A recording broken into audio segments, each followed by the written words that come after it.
Good morning. I'm Heather Smith and I wanted to welcome you to Pistol's Progress episode number 26. I'm the creator of barrelracingtips.com and lately I've been getting my best barrel horse Pistol here back in shape for competition and taking you along for the ride behind the scenes.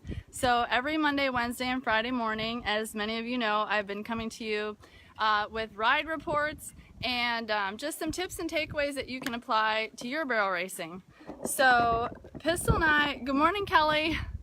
I would love, since it's Monday morning, for you to report in on how your weekend went with your horses. I would love for you to tell me a win, something that went really well for you over the weekend. And the thing of it is to keep in mind is that no matter whether we didn't get to ride or whether we our results weren't as we wanted, like there's always something that we can find and consider a win. So I would love for you to share something like that in the comments. So we had a big win this weekend in the way that we went to a friend's place, a beautiful place that they have, and where they had a team roping, and just for Pistol to ride around and see the sights, because he just hasn't really been. He's getting back in a routine and really hasn't been hauled that much lately. And so I was really pleased. Of course, I expected him to do great, but I was really pleased with how that went. And I don't actually plan to compete again on him until September 1st is going to be his first run back. But this month I'm starting to get him out and about. I'm actually going to be taking him to a few barrel races between now and then and just doing some exhibitions. I might enter and maybe do like one sort of warm-up run before the big September 1st date. And that's really key. I think that when we have something like really big, really important that we're preparing for, is that we make sure that we're testing what we're developing at home, and as we get closer, and putting ourselves out there to test what we've got so that we actually have time to make some adjustments if we need to. So if I had some competition that was like really important, like a really big deal, I certainly wouldn't make that like my first run back. That would be for sure. But the unique circumstances that I'm in is that I haven't been in a situation where I'm under like a lot of pressure with him. We've had sort of a minimal, more laid-back schedule, and so it's kind of been an opportunity to do some tweaking and tuning and experimenting with like his joint support and different aspects of his diet, to be able to try like change some things up and see if I can create an even stronger foundational level of health and support and wellness and soundness for him. And so the risk with that, though, however, is that if you're going to be changing things, there is always the possibility for things to regress a little bit in the process when you're sort of in that transition. And in the last week or two, that's kind of where we were at, where he had sort of hit a plateau, and I didn't feel like he had the freedom of movement that he needed to keep progressing and to start really working into smaller, more dynamic circles around the barrels. And like last Friday was really kind of discouraging, because I thought, okay, I know how much time I need to get from where we're at to where we need to be by September 1st. And I'm like, the way that week had been going wasn't going to get us there. So it was a little bit frustrating, but again, I had already had the ball in motion and had been making some changes. And sometimes it was, like I mentioned, the guy digging in the diamond mine and being like this close from hitting the jackpot, and then getting discouraged and turning around and going back when he was so close to reaching his goal. And so I just chose to believe in the unseen and invest my my thoughts and my focus in the future and in possibility. And so sure enough, Pistol has turned a corner and he feels absolutely amazing, or he feels so much better than where we were at. And so one example of how amazing he felt was when we went to this team roping. It was really a great reminder of what a huge difference the ground conditions that we're riding on can make for our horses, especially ones who are teenagers or they're dealing with some pathologies and are riding kind of a fine line soundness-wise. It was just amazing to be over there in that arena that was sand, and it had a pretty like level base, and it had a lot of cushion basically to it. Unlike, like I said, our number one priority this year, I've mentioned before, is getting our arena redone, and which is just going to be a huge investment, and it's going to be so supportive for our horses' well-being and soundness. But I've noticed this with .com too, when we've gone over to our other neighbors that has just this beautiful powdery sand, just how he just moves like he's floating on a cloud. And over here at home, it feels so much different. And so that can be like such a game changer. And so the thing that I've learned through that, when you stick with a horse from early in the years, like I have with Pistol, through to this stage, you think about, if these ground conditions can make such a big difference in maintaining his soundness, or actually helping him, come back from getting too far, riding that fine line, then think about what it can do for maintaining and supporting younger horses who aren't there yet, who we can't really, they seem fine.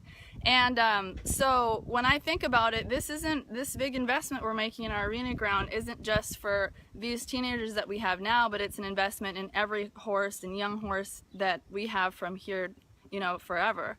And so that was really amazing. One of the other big changes, well, it wasn't really a big change, but it was something that I figured would be effective and helpful because I was kind of transitioning with some other things, is that he had a dose of Penosan Gold, and I know that that just really gave him a boost with his joint support. And it was probably the reason for the majority of him feeling so much better. However, the thing we have to remember is those sort of products that, we should do whatever we need to do to effectively support our horses. But at the same time, it's let's make sure that we're not neglecting all the other many factors, that the ways that we can go about doing things that are going to be supportive of joint health to begin with. Like, for example, we don't want to be feeding a diet that is pro-inflammatory. We don't want to be ramming and jamming our horses in our rides really extremely, and basically creating and contributing to that inflammatory process. Things like saddle fit, like the list or our own balance in the saddle and so forth, can either help or hinder those things. So we don't want to put all of our focus or invest all our hope in oh, well, problem solved, because there's so many more elements to joint support than that. And so anyway, I do have a professional body worker coming to work on him tomorrow. And so again, that's just there's just all these things that are contributing factors to keeping him feeling his best. So, but yeah, the team roping was awesome. He was just amazing mentally and emotionally. And he hasn't actually been to a team roping to just hang out. Not that he's a finished rope horse, but he hasn't even gone anywhere to lane steers or anything since we have moved here. Since many years ago. I mean, we moved here in 2013, so he hasn't been to a roping since we lived in Wyoming. And but he did amazing. Pistol is very cowy, and he's just very intrigued by cattle, and so I think he kind of enjoys the environment. We were able to give him a couple little small jobs to do and move some steers around, and Craig was able to ride him around and swing his rope, and so it was just awesome. And he just rode around great. He felt amazing. I rode him in one of Craig's team roping, a bridle, and oh my gosh, it was too much. I mentioned that I'd been riding him in a snaffle lately, and I'd been thinking about transitioning into him, he was ready to transition into a curb bit, and I rode him in Craig's bridle, and it was way too much. And the thing of it is that and this is partly due to me, but I actually kind of taught inadvertently Pistol to over flex and flex too much at the pole. And we can unteach our horses that at any point too. And actually, if I was to continue working in that bridle, I could just teach him to be less over responsive to it. But basically, he would just flex too much and tuck his chin like really dramatically with the like the teeny tiniest slightest feel. And so I thought, you know, it's actually good for me to continue riding in the snaffle, because that will really help eliminate the tendency for him to do that. I've been really working on getting him more elevated and with more weight on his hindquarters. And so I think I'm going to continue for a little while longer with the headgear that I've been riding him in here at home. And so anyway, those were just some eye-opening things. He's really turned a corner. Yeah, Billy, I actually have been kind of intrigued by some of what I've been seeing about that that question you had there, and it's kind of been on my mind because like I said, in the position that I'm in, I kind of need to be open to things. I need to do a little bit more research on it, you could say. So, but yeah, I have been hearing about it, and it looks intriguing, and so I need to do some more research. But so like I said, there are, you know, there are those things that we have in our toolbox that we know are effective, but some of those things that are really effective also have like drawbacks too. So it's always kind of a balancing act. And like I said, in this circumstance, I've been doing tweaking and tuning and experimenting, and sometimes it's not really the time for that, and sometimes it is. And this was just a unique situation where it was a good time for it. So hi Cindy, hi Athena. Awesome. That is so cool, Kelly. Congrats. Awesome. I'm so happy for you. So, yeah, Billy, between the two of us, as we go forward, we'll have to keep each other posted if we end up exploring that. So, yeah. Exactly. We were just thinking the same thing. So, the other thing before I sign off is that I was going to mention a little bit of something that came to mind about the use of spurs. And I actually had put mine on when we went to the roping, just so that I could, I usually don't ride with them very often, because when I don't, they keep me honest, because my tendency is to, if they're there, to use them before I use my calf or my leg. And the truth about spurs is that when, you know, you've heard the saying, earn your spurs. Well, basically what that means is that nobody should ever wear them until that they have developed an independent seat. And when we have an independent seat, that means that we have complete control of our legs, meaning that we are not going to accidentally use the spurs like unintentionally. And to be honest, there's a very, very small percentage of folks who have developed their seat to that enough level where that is actually the case, where they have that kind of control over their leg, where they can like use their calf and use their leg to communicate, but not actually touch them with the spur and like know what's going on down there. And so that's something to keep in mind. And primarily the way I look at it is that they're more than anything there for using to be effective in moving our horse away off of our leg, like sideways primarily. And so it's one of those situations where it can be better to have them and not need them than need them and not have them. And anyway, as I was reminded though, as I was wearing them the other day, about the fact that I can actually ride a little bit, I felt like I could ride a little bit better. I could stay in position better because my legs are so long. So this is really, whether you use them and how you use them kind of depends on the length of your leg too, and how easy or hard they are to use. But basically I think of them as like an extension of our body. And it's just like using a stick when we're doing groundwork is like an extension of our hand.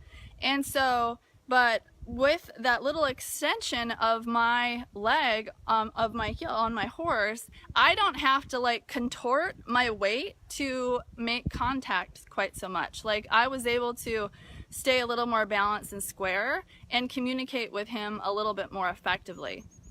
But again, my tendency is to use them more than I should or that I need to, and to not have enough refinement. And so that's something that, like, it's not an excuse for not using them, but it's something that I should really, as a horseman, focus on. And like I said, there's a time and a place for all these different areas of development, you know.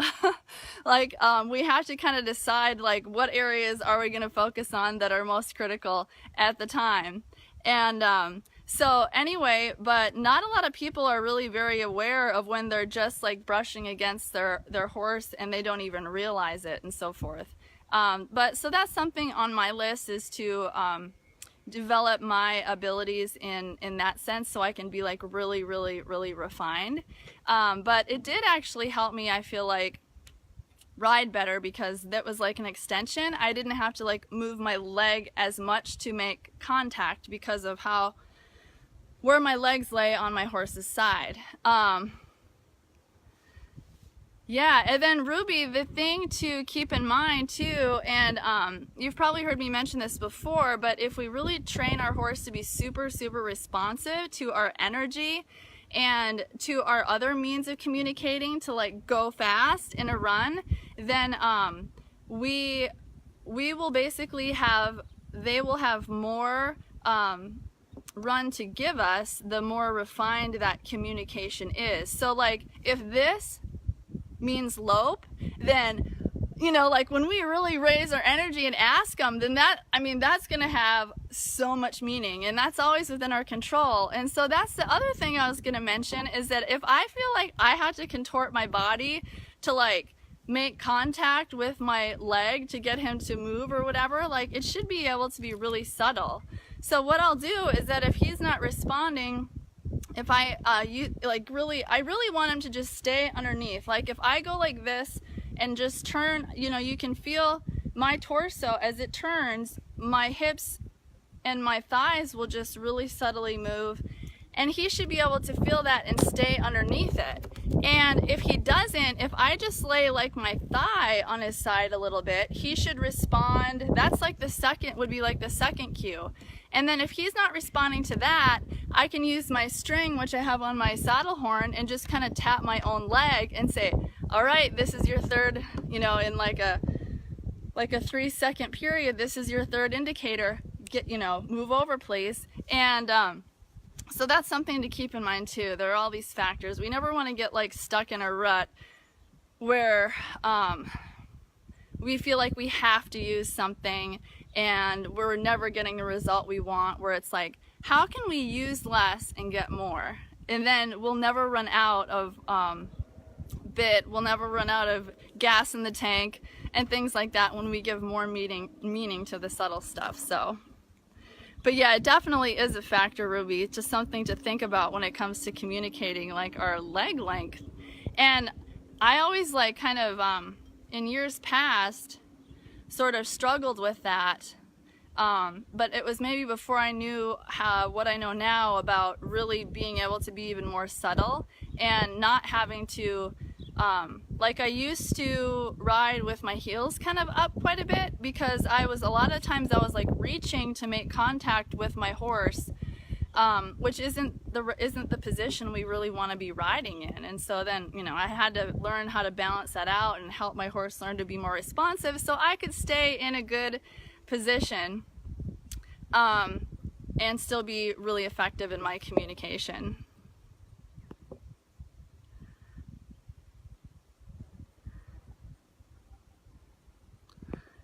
Yeah, so anyway, but that's what I have for you today. I'm trying to think if or some food for thought and some things to lick and chew on.